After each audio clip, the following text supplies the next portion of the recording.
सभी सरकारें खिलाड़ियों को लेकर के दावे करती हैं कि देश में और राज्यों में खिलाड़ियों को तवज्जो दी जाती है, लेकिन आज भी ऐसे खिलाड़ी मौजूद हैं जो खेल खेलने के बाद आज पैसों के लिए दर दर की ठोकरें खा रहे हैं। हमारे साथ नेहा ठाकुर हैं जो दरभंगा से हैं और ये एशियन चैम्पियनशिप भी खेल चुकी हैं और नेशनल गोल्ड मेडलिस्ट हैं और ये जूडो कराटे खेलती है। बहुत बहुत स्वागत आपका हमारे चैनल पे। नमस्कार सर, आज मुझे बहुत ही अच्छा लग रहा है आपके चैनल पर आकर। नेहा जी, आप क्या क्या खेलते थे, एक बार दर्शकों को पहले बताएं आप।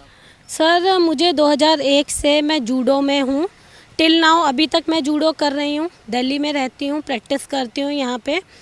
मुझे 18 सालों में मैंने देखा, इतनी मेहनत करने के बाद मेरा एशियन चैम्पियनशिप में सिलेक्शन हुआ। एशियन चैम्पियनशिप में कांस्य पदक मिला मुझे, 3 बार एशियन चैम्पियनशिप में मेडल, यूथ ओलंपिक में ब्रॉन्ज मेडल प्राप्त करने के बाद भी मुझे जो स्कॉलरशिप मिलनी चाहिए थी दिल्ली गवर्नमेंट की तरफ से, वो स्कॉलरशिप मुझे उस टाइम पर नहीं मिल पाई। अभी स्पोर्ट्स को इतना इंकरेज किया जा रहा है, ऊपर बढ़ाया जा रहा है, लेकिन हम जैसे खिलाड़ी आज भी मौजूद हैं, अपनी बात को पहुंचाना चाहते हैं। हमारी बात मंत्री जी तक नहीं पहुंच पाती है। अब अभी आपको किस तरीके की प्रॉब्लम हो रही है, मतलब आपके खेल को आगे बढ़ावा नहीं मिल पा रहा है या फिर आपको कुछ सहायता नहीं मिल पा रही या पैसों की किल्लत, क्या हो रहा है? मेरे पास सोर्स ऑफ इनकम कुछ भी नहीं है। मेरे फादर वर्किंग नहीं है, उनकी बैक में 2001 में इंजरी हुई थी, वो वर्क नहीं करते हैं। सिस्टरों ने घर को चलाया, ब्रदर ने चलाया मेरे को आगे पढ़ाने के लिए कि ये गेम में आगे निकलेगी। पढ़ने के बाद इतना मतलब नेशनल में गोल्ड मेडल, बेस्ट फाइटर लेने के बाद, सीनियर लेवल में मेडल लेने के बाद भी मेरे पास जॉब नहीं है। मैं मंत्रालय लेवल पे इतने सारे लेटर्स डाल चुकी हूँ कि सर मेरे पास कोई भी जॉब नहीं है, मेरी उपलब्धियों को देखा जाए और मुझे जॉब प्रोवाइड की जाए, ताकि मैं जिस स्थिति से गुजर रही हूँ उस स्थिति से और भी खिलाड़ी हो सकते हैं जो अपनी बात को नहीं रख पाते हैं। लेकिन मैंने अपनी बात को पहुंचाने की कोशिश करी ताकि मुझे पूरी तरह से सपोर्ट मिल सके, लेकिन मेरी बात ना स्पोर्ट्स मिनिस्टर तक, ये अजय माखन जी के टाइम से मैं लगी हुई हूँ। अजय माखन जी से भी मिलने की कोशिश की थी, किसी ने नहीं मिलने दिया गया था। इतने सारे लेटर डाले, मुझे लगता है कि नहीं कुछ तो स्पोर्ट्स मिनिस्ट्री हाउस में ही मेरे कम से कम 10 के आसपास सीवी के बंच होंगे, जो आज तक मुझे कोई रिस्पॉन्स नहीं मिला। राजवर्धन सिंह राठौर सर तक भी बात पहुंचाने की कोशिश करी थी, किरण रिजिजू सर के पास भी जाने की कोशिश करी थी, लेकिन पीए ने मिलवाने की कोई कोशिश नहीं करी।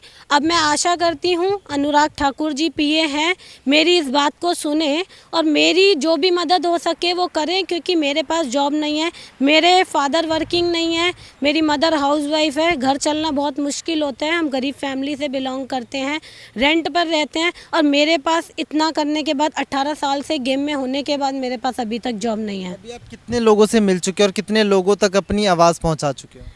सर अपने दिल्ली के मंत्री जी से भी मिलने की कोशिश करी, कोई भी, सब सीवी रख लेते हैं, कोई भी किसी से मिलवाता नहीं है।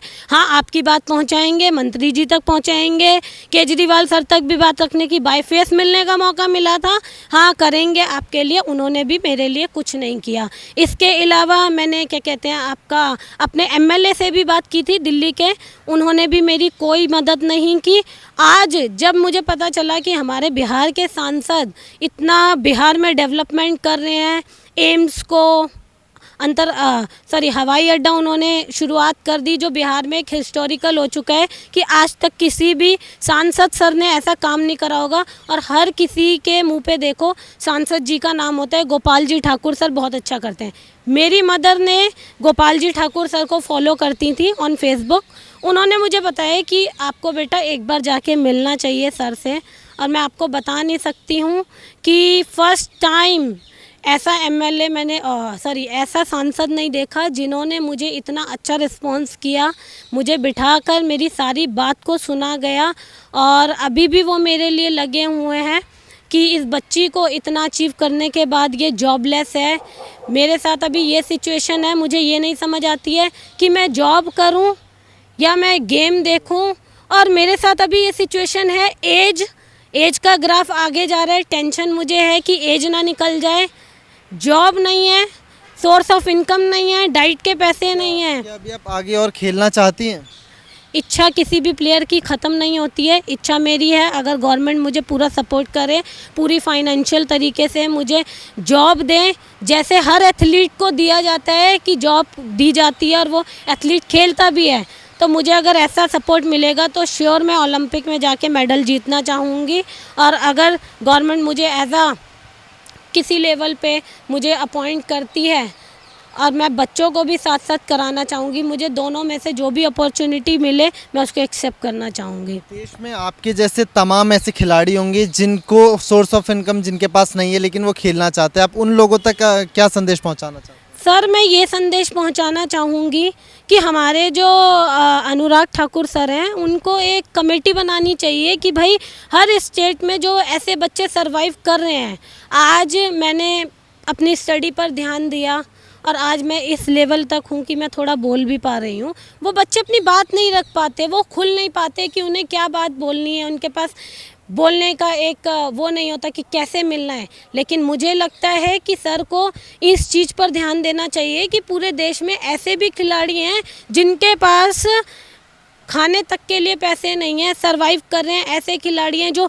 गेम छोड़ के किसी और फील्ड में कन्वर्ट हो चुके हैं। तो मैं चाहती हूँ ऐसा नहीं होना चाहिए। ये भविष्य के लिए स्पोर्ट्स, बच्चा अगर गेम को चुनता है, अपने भविष्य फ्यूचर देता है, पूरा 18 साल फ्यूचर पूरा गेम में लगाने के बाद कहते हैं कि अंतर्राष्ट्रीय स्तर में मेडल मारो। मुझे बोला कि भाई इंटरनेशनल में मेडल होगा तो जॉब मिल जाती है। अब मुझे ये नहीं समझ आता, अंतर्राष्ट्रीय स्तर में मेडल होने के बाद भी मैं जॉबलेस हूँ, राष्ट्रीय स्तर में गोल्ड मेडल बेस्ट फाइटर होने के बाद भी जॉबलेस हूँ। तो मैं आशा करती हूँ जिस तरीके से मैं सरवाइव कर रही हूँ, खुदा ना करे कोई भी बच्चा ऐसे सरवाइव करे। और अगर वो इस सिचुएशन से जूझ रहा है तो मैं मंत्रियों से हाथ जोड़ के विनती करूँगी कि सभी प्लेयर्स का ध्यान दिया जाए, सभी की बातों को ध्यान दिया जाए, उनकी बातों को सुना जाए।